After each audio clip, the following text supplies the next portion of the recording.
আলোচিত content creator Ashraful Alam, যিনি hero Alam নামে পরিচিত, তাকে গ্রেপ্তার করেছে হাতিরঝিল থানা পুলিশ।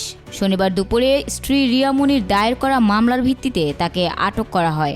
বিষয়টি নিশ্চিত করেছেন হাতিরঝিল থানার ভারপ্রাপ্ত কর্মকর্তা মোহাম্মদ রাজু। মামলার অভিযোগে বলা হয়েছে, হিরো আলম সম্প্রতি স্ত্রীকে তালাক দিয়ে বাসা থেকে বের করে দেন। পরবর্তীতে একাধিকবার বাদীর পরিবারের সঙ্গে বিরোধে জড়িয়ে পড়েন। গত জুন মাসে হাতিরঝিল এলাকায় এক বৈঠকের সময় বাদী ও তার পরিবারের সদস্যদের গালাগাল, মারধর এবং ভয়ভীতি প্রদর্শনের অভিযোগ ওঠে। এমনকি বাদীর শরীরে আঘাতের চিহ্ন সৃষ্টি হয় এবং তার গলার সোনার চেইন চুরি করার অভিযোগও রয়েছে। এই ঘটনায় রিয়া মনি গত 23 জুন হাতিরঝিল থানায় মামলা দায়ের করেন। মামলায় হিরো আলমের সঙ্গে আহসান হাবিব সেলিম নামের আরেকজনকে আসামি করা হয়েছে। আদালত তাদের জামিন বাতিল করে গ্রেপ্তারি পরোয়ানা জারি করেন।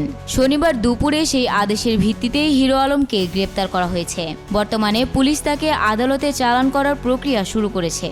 বাদীপক্ষের আইনজীবী জিয়াউর রহমান চৌধুরী জানিয়েছেন, আসামিরা জামিনের শর্ত ভঙ্গ করেছেন এবং নিয়মিত আদালতে হাজিরা দেননি, তাই আদালত তাদের বিরুদ্ধে কঠোর ব্যবস্থা নিয়েছে। ডেস্ক রিপোর্ট, অনামিকা আক্তার, নিউজ টাইমস।